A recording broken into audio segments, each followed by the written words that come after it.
La rédemption du paria, le voyage de 10 ans du Maroc. Imaginez un instant le silence. Pas de cris, pas de vuvuzelas, pas de tambour qui résonnent dans la chaleur d'une nuit africaine.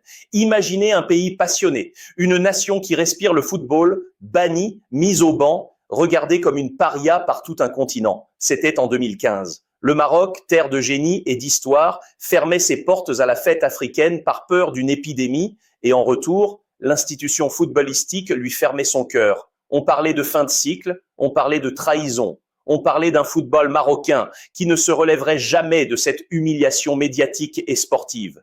Mais ce que le monde ignorait, ce que l'Afrique ne voyait pas encore, c'est que dans l'ombre des palais de Rabat et sur les terrains poussiéreux de Casablanca, une machine de guerre était en train de naître. Une rédemption qui allait changer le visage du football mondial à jamais.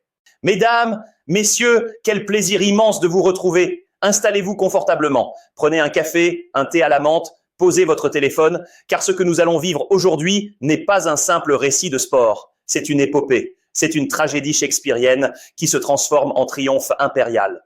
Aujourd'hui, on parle de la magie, de la grinta et de cette incroyable résurrection des Lions de l'Atlas. Vous pensez connaître l'histoire du Maroc? Vous pensez que leur demi-finale au Qatar n'était qu'un coup de chance, un alignement des planètes? Laissez-moi vous dire une chose, vous vous trompez lourdement. Ce que nous vivons en ce moment, c'est le résultat d'une planification chirurgicale, d'une ambition démesurée qui a transformé un paria en maître absolu du continent.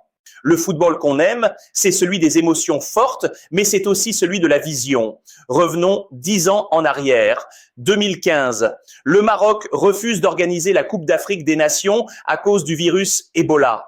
La sanction tombe, brutale, glaciale, comme une sentence de tribunal. Exclusion des compétitions. À cette époque, le football marocain est au fond du gouffre. C'est l'archétype du héros déchu. Une équipe avec un talent immense, des joueurs techniques, mais une structure qui s'effondre. Le public mondial regarde ce gâchis avec un mélange de pitié et de jugement. On se dit que l'argent ne fait pas tout, que le talent sans discipline est une fraude. C'était le temps des doutes, le temps où le maillot pesait 1 tonne sur les épaules des joueurs. Mais attention, car au-delà de la douleur, il y a la tactique, il y a l'institution. Alors que les critiques pleuvaient, un homme, le roi Mohamed VI, a décidé de transformer ce traumatisme en un moteur de changement radical. Ce n'était plus une question de sport, c'était une question de fierté nationale, de souveraineté footballistique. L'objectif ? Passer du statut d'underdog humilié à celui de top tier mondial. Et pour cela, il fallait construire. Pas seulement des stades, mais une âme, une méthode, une science du jeu. Regardez bien les chiffres, car ils sont vertigineux. Des centaines de millions d'euros investis non pas dans des transferts bling-bling, mais dans la terre, dans le béton, dans la formation. Le complexe Mohamed VI de Marmora, c'est une masterclass d'architecture sportive. 30 hectares de technologie pure. Quand vous voyez les installations, vous comprenez que le football marocain est passé dans une autre dimension, celle de la machine, celle de l'élite. On n'est plus dans le folklore, on est dans la précision chirurgicale.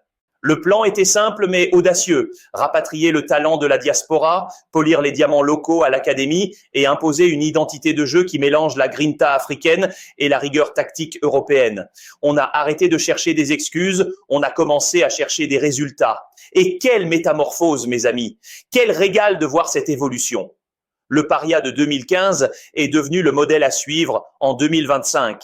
Mais comment sont-ils passés des bureaux de la CAF au sommet du monde ? Quel est le secret de cette transition fulgurante entre la peur et la domination? C'est ce que nous allons décortiquer ensemble, car au-delà des trophées, c'est une leçon de vie que nous donne le Maroc. Pour comprendre ce miracle, pour saisir l'ampleur de cette métamorphose, il faut regarder là où personne ne regarde, les fondations. On ne construit pas une cathédrale sur du sable et on ne bâtit pas une nation de football sur des souvenirs. Mesdames, messieurs, parlons de l'institution. Au Maroc, on a compris une chose fondamentale, une leçon apprise auprès des plus grands clubs européens comme le Real Madrid. L'institution est au-dessus de tout. L'institution ne tremble jamais. Elle survit aux hommes, elle survit aux crises. Et pour bâtir cette institution, il a fallu de l'audace, de la vision et surtout des chiffres qui donnent le tournis. 200 millions d'euros, laissez ce chiffre résonner dans votre esprit. C'est le montant colossal investi pour transformer le paysage du football marocain.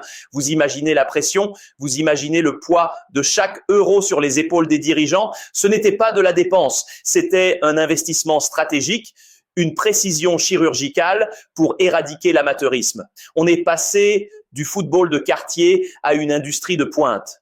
L'audience occidentale est souvent fascinée par les montants des transferts. Mais ici, le véritable trésor, c'est ce qui a été construit avec cet argent.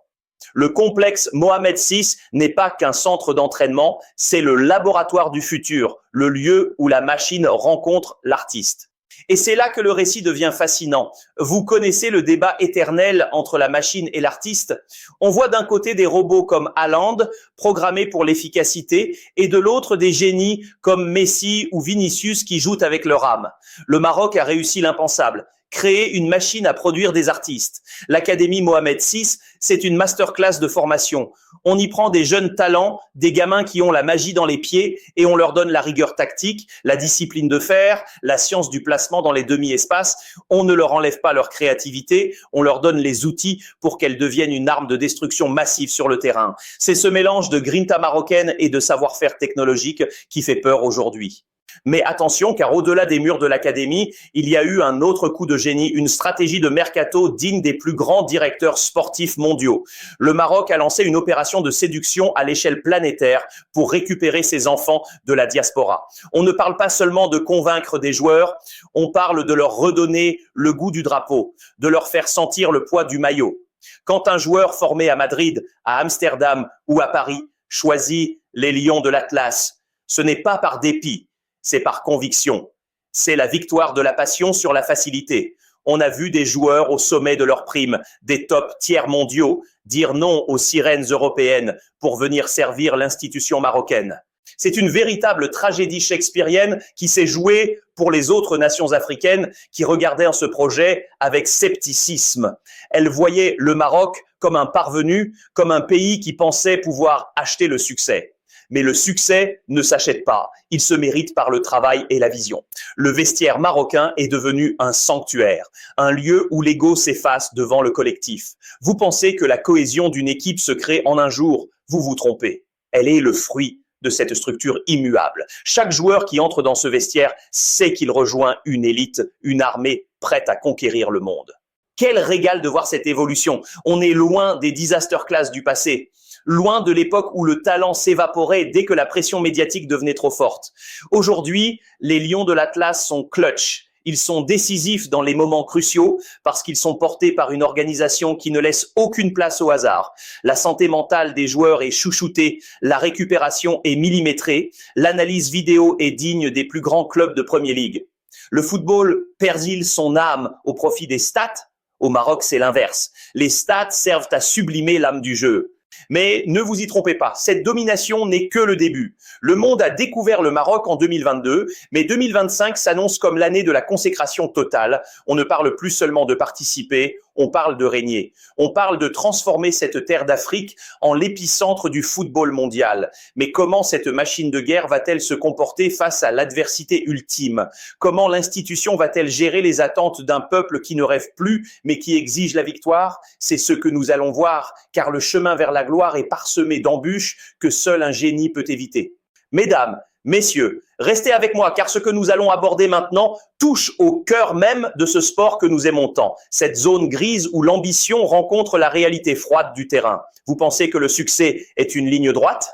Vous vous trompez. Le football, c'est une tragédie shakespearienne qui se joue à chaque minute, à chaque seconde, dans les couloirs des stades de Casablanca ou de Rabat.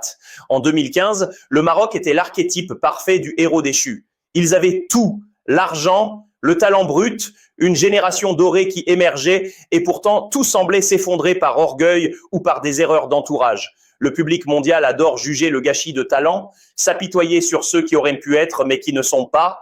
Mais le Maroc a refusé ce scénario. Il a refusé de devenir une simple statistique de plus dans le grand livre des occasions manquées. C'est ici que la beauté du sport reprend ses droits contre le foot business. On se pose souvent la question, la cupidité a-t-elle tué le rêve? Quand on voit les départs massifs vers l'Arabie Saoudite, on se demande si le football ne perd pas son âme au profit des chiffres. Mais regardez le choix des joueurs marocains, regardez leur dévotion. Ils ont compris que rester au sommet de l'Europe, viser la Ligue des Champions, le Graal absolu, était le seul moyen de maintenir ce statut de top tier mondial. C'est le combat éternel entre l'argent et la passion. Choisir le drapeau, choisir l'intensité d'un peuple plutôt que le confort d'un contrat démesuré, c'est ce qui fait la différence entre un bon joueur et une légende, entre une équipe et une institution. Et parlons-en de ce duel fascinant, la machine contre l'artiste. Dans le football moderne, on nous parle de stats, de robots comme Erling Haaland, programmés pour la finition. Mais le génie marocain, celui d'un Achraf Hakimi ou d'un Brahim Diaz, c'est l'art à l'état pur, c'est la créativité qui brise les lignes. Est-ce que le football perd son âme? Pas quand ces génies entrent sur la pelouse. Ils ne sont pas des fraudeurs, ils sont des artistes au service d'une structure chirurgicale. On ne parle plus de David contre Goliath, car aujourd'hui, le Maroc est devenu le Goliath. Le petit club, la petite nation qui bat les géants, c'est une belle histoire, mais le Maroc a décidé de changer de catégorie. Il veut être celui qu'on craint, celui qui domine, celui qui réalise des masterclass à répétition. Quel régal de voir cette transformation. Mais attention, car le poids du maillot est réel. Porter les espoirs d'un continent entier, c'est une pression médiatique colossale. On parle souvent de la santé mentale des joueurs, un sujet crucial en 2025, et c'est là que le vestiaire devient sacré. Un vestiaire qui ne doit jamais lâcher son coach, une union sacrée où l'ego démesuré doit s'effacer devant l'objectif commun. L'institution marocaine a appris à protéger ses talents, à les encadrer pour qu'ils atteignent leur prime au moment le plus crucial. Mais mes amis, une question demeure, une question qui brûle les lèvres de tous les observateurs. Alors que le mercato s'agite et que les clauses libératoires atteignent des sommets, le Maroc peut-il maintenir cette exigence de grandeur sans flancher? La transition entre le statut de challenger passionné et celui de machine à gagner est le défi ultime. C'est une pièce de théâtre qui n'a pas encore livré son dernier acte. Préparez-vous, car ce que nous allons découvrir dans la suite de ce récit, c'est comment la tactique pure va venir sublimer cette émotion brute. Mesdames, messieurs, approchez-vous du tableau noir, car c'est ici, dans l'ombre des séances tactiques, que le destin du Maroc a basculé. On ne parle plus seulement de courir ou de dribbler, on parle d'une précision chirurgicale, d'une capacité à disséquer l'adversaire comme un maître horloger. Vous pensez que le football n'est qu'une affaire de chance ? Vous vous trompez. Ce que nous observons avec les Lions de l'Atlas, c'est l'affrontement éternel entre la machine et l'artiste. D'un côté, nous avons cette structure robotique, ce bloc équipe qui ne laisse aucun demi-espace, une véritable machine de guerre alimentée par des datas et des analyses statistiques pointues. De l'autre, nous avons le génie pur, ces artistes du ballon rond qui, par une inspiration, une virgule, un coup de rein, rappellent au monde que le football n'a pas encore perdu son âme au profit des chiffres. C'est ce mélange qui fait du Maroc une équipe de top tier mondiale. Quel régal de voir cette intelligence de jeu. Le football qu'on aime, c'est celui où la tactique devient une poésie. On ne parle plus de disaster class défensive, on parle d'une masterclass permanente de placement et de transition. Chaque joueur est devenu une pièce maîtresse d'un échiquier géant. Regardez bien l'évolution des latéraux, regardez comment les milieux de terrain ferment les angles de passe. C'est une leçon de football moderne. Mais attention, car cette réussite technique cache un débat plus profond qui captive l'Occident. L'argent contre la passion. On voit des montants de transferts s'envoler, des clauses libératoires qui donnent le vertige et on se demande si la cupidité a tué le rêve. Mais quand vous voyez ces joueurs célébrer devant leur public, quand vous voyez la ferveur dans les stades de la CAN 2025, vous comprenez que pour ces garçons, l'Europe et la Ligue des Champions sont le Graal, mais le maillot national est une religion. Laissez ce chiffre résonner dans votre esprit. Des millions de supporters attendent chaque match comme une question de vie ou de mort. L'audience mondiale est fascinée par cette pression financière et médiatique. Porter le maillot des Lions, ce n'est pas seulement jouer au foot, c'est assumer le poids d'une institution qui est désormais au-dessus des individus. L'institution Real Madrid ne tremble jamais. Et aujourd'hui, l'institution marocaine commence à acquérir cette même aura de puissance tranquille. On ne tolère plus les égos démesurés. Le vestiaire est devenu un sanctuaire de travail où la santé mentale des joueurs est une priorité absolue. Car pour être clutch dans les moments cruciaux, il faut un esprit d'acier. Mais mes amis, Une question nous brûle les lèvres. Dans cette quête de perfection, dans cette transformation en machine de victoire, le Maroc ne risque-t-il pas de perdre ce qui faisait sa magie première, cette imprévisibilité qui faisait chavirer les cœurs? Est-ce qu'à force de vouloir ressembler à une machine européenne, on ne finit pas par devenir une fraude si le résultat n'est pas au rendez-vous? C'est tout l'enjeu de cette période charnière. On attend des joueurs qu'ils soient à leur prime, qu'ils livrent des performances de GOAT à chaque sortie. La pression est totale, l'exigence est maximale. Mais c'est là, dans cette tension extrême, que naissent les plus grands récits, ceux qui restent gravés dans l'histoire universelle aux côtés de Gladiator ou du Parrain. Alors, installez-vous bien, car la suite va nous emmener au cœur du réacteur, là où les nerfs lâchent, tout se renforce. On va parler de ces moments de bascule, de ces matchs où tout peut s'effondrer ou se sublimer. Car au-delà du tableau noir, il y a la vérité du rectangle vert, là où le talent rencontre le destin. Mais attention, car nous arrivons maintenant au sommet, à l'apothéose de cette épopée qui a tenu le monde en haleine. Nous sommes en 2025 et ce qui se joue sous nos yeux, c'est bien plus qu'une simple compétition, c'est une véritable tragédie shakespearienne où le paria est devenu roi. Vous pensez avoir tout vu avec la demi-finale au Qatar ? Vous vous trompez, car le Maroc a atteint son prime, cet apogée où chaque mouvement sur le terrain ressemble à une masterclass de précision et de volonté. Imaginez l'ambiance, la ferveur, ce peuple qui ne respire que pour son drapeau. Ce n'est plus David contre Goliath, car le Maroc est devenu le Goliath du continent, une institution qui ne tremble jamais devant l'adversité.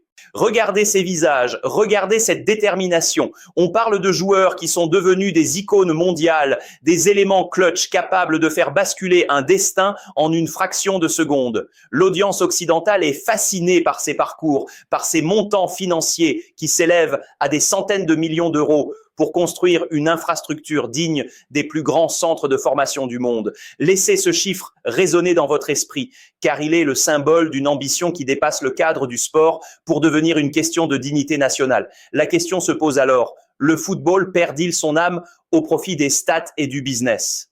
Au Maroc, la réponse est un non catégorique, car ici, la machine tactique rencontre le génie de l'artiste pour créer une harmonie parfaite sur le rectangle vert.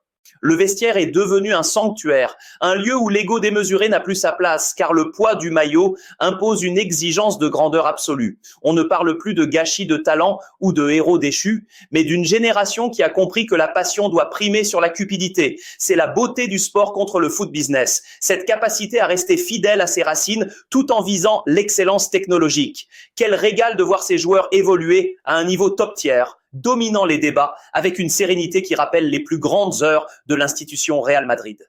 Mais attention, car au-delà de la gloire, il y a la réalité chirurgicale de la compétition. La pression médiatique est à son comble et chaque match est une finale, un moment où la santé mentale des athlètes est mise à rude épreuve sous le regard du monde entier. Est-ce que ces lions sont prêts à assumer leur statut de GOAT du football africain? Le monde regarde, le monde juge et le Maroc répond par le jeu, par cette magie qui transforme chaque transition rapide en une œuvre d'art. C'est l'instant de vérité, le moment où l'histoire s'écrit en lettres d'or, loin des disaster class du passé. Nous touchons au but, nous touchons au Graal de l'Europe et de l'Afrique réunis dans une même quête de perfection.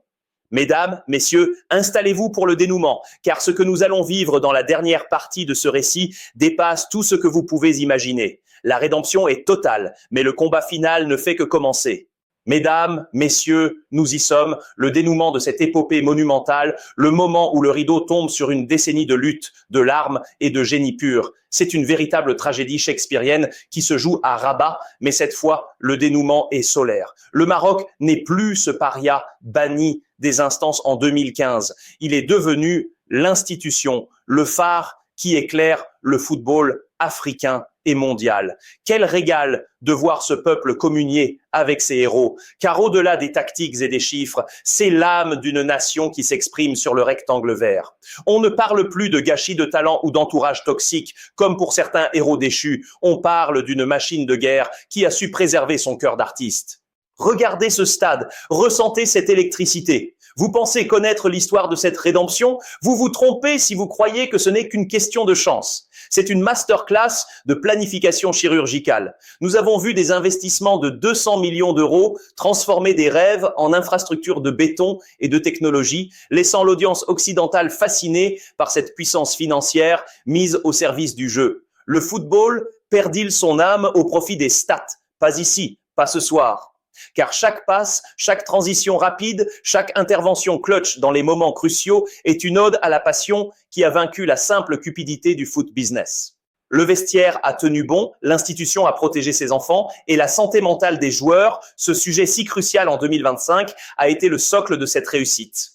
Les Lions de l'Atlas ont atteint leur prime, cet apogée où le talent individuel se fond dans un collectif top tier capable de terrasser n'importe quel Goliath. On ne parle plus de fraude ou de joueurs surcotés. On parle de légendes qui ont assumé le poids du maillot avec une grinta extraordinaire. C'est la victoire de l'organisation sur le chaos, de la vision sur l'immédiateté.